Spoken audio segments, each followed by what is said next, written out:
আমরা আজকে থেকে কুমিল্লা নগরীর প্রত্যেকটি ওয়ার্ডে ওয়ার্ডে আমরা যাব, প্রত্যেকটি অলিতে গলিতে আমরা যাব। আমরা নগরবাসীর সবার সংকটের কথা শুনবো, সমস্যার কথা শুনবো এবং তাদের কাছ থেকে সেগুলো সমাধানের প্রস্তাব আমরা নিব। হাজার বছরের ঐতিহ্যের কুমিল্লা নগরী, যেটি যুগে যুগে ব্রিটিশ আমল থেকে, মোগল আমল থেকে শুরু করে সুলতানি আমল, ব্রিটিশ আমল, সকল আমলে এই কুমিল্লা নগরী ছিল একটি বাণিজ্যিক প্রাণকেন্দ্র, রাজনৈতিক প্রাণকেন্দ্র এবং শিক্ষা থেকে শুরু করে সকল দিক দিয়ে এই কুমিল্লা নগরী একটি গুরুত্বপূর্ণ ভূমিকা অবতীর্ণ ছিল।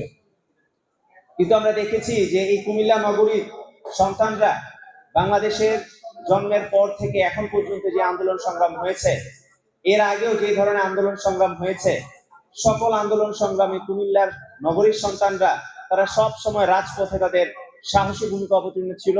তারা সারা বাংলাদেশের মানুষকে সাহস জুগিয়েছে। সারা বাংলাদেশের মানুষ তাদের এই সাহস দেখে তারা উৎসাহিত হয়েছে এবং তার প্রমাণ আমরা গত 2024 সালে জুলাই গণঅভ্যুত্থানে দেখতে পেয়েছি। জুলাই গণঅভ্যুত্থানের যে নেতৃত্ব ছিল তার সিংহভাগ নেতৃত্ব ছিল কুমিল্লার সন্তানরা। তাদের সেই সিংহভাগ নেতৃত্ব, অকুতোভয় সাহসী নেতৃত্বই কিন্তু আমাদের গত 17 বছর ধরে আওয়ামী লীগের যে নারকীয় ফ্যাসিবাদ ছিল, সেই ফ্যাসিবাদকে হটিয়ে আমাদেরকে একটি নতুন বাংলাদেশ প্রতিষ্ঠা করার সুযোগ এনে দিয়েছে। এখন সময় এসেছে কুমিল্লা নগরবাসীর ভাগ্যকে বদলে দেবার, তাদের দুর্ভোগকে মোচন করার। আমরা শুরুতেই আজকে বলবো না যে আমরা কুমিল্লা নগরীর সকল মৌলিক সমস্যা আমরা সমাধান করে ফেলব, কিন্তু আমরা আপনাদেরকে একটি কথা বলতে চাই যে এই কুমিল্লা নগরীকে পরিকল্পিতভাবে যে অব্যবস্থাপনার নগরীতে পরিণত করা হয়েছে, একটি অপরিকল্পিত নগরে পরিণত করা হয়েছে।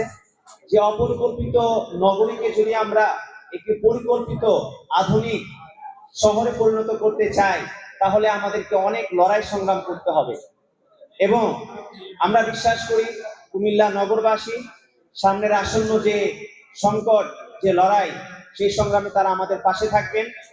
একই সাথে কুমিল্লার মূল যে সমস্যাগুলো রয়েছে, যেগুলো কিনা মূলত ব্যবস্থাপনার সাথে সম্পৃক্ত, বর্জ্য ব্যবস্থাপনা, জলাবদ্ধতা, পরিবহন সমস্যা, বাজার ব্যবস্থাপনা, হাউজিং সমস্যা থেকে শুরু করে সকল ধরনের সমস্যা এবং অন্যতম মূল যে সমস্যা আছে জননিরাপত্তা, যেটি কিনা বর্তমান সময়ে সবচেয়ে বড় সংকট হিসেবে কুমিল্লা শহর আবির্ভূত হয়েছে, যেখানে আমাদের মা বোনেরা কুমিল্লা শহরে রাত 8টার পরে বের হতে পারে না।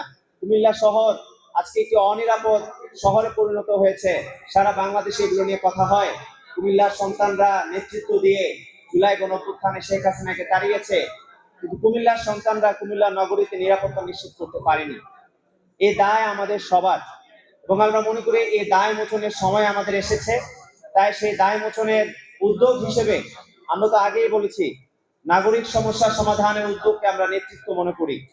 সেই নেতৃত্ব এবং দায়িত্ব গ্রহণের জায়গা থেকে আমরা আজকে থেকে কুমিল্লা নগরীর প্রত্যেকটি ওয়ার্ডে ওয়ার্ডে আমরা যাব, প্রত্যেকটি অলিতে গলিতে আমরা যাব। আমরা নগরবাসীর সবার সংকটের কথা শুনবো, সমস্যার কথা শুনবো এবং তাদের কাছ থেকে সেগুলো সমাধানের প্রস্তাব আমরা নিব এবং সেই আলোকে আমরা কুমিল্লা নগরীকে একটি পরিকল্পিত আধুনিক সমৃদ্ধ নগরীতে পরিণত করার জন্য মেগা পরিকল্পনা আমরা সাজাবো ইনশাআল্লাহ। আমরা বিশ্বাস করি এই কুমিল্লার সন্তানরা যখন জেগে ওঠে তখন বাংলাদেশ জেগে ওঠে এবং একই সাথে কুমিল্লা নগরীকে সবসময় একটি লোকাল শহর হিসেবে সবসময় কুমিল্লা নগরীকে দেখা হয়েছে।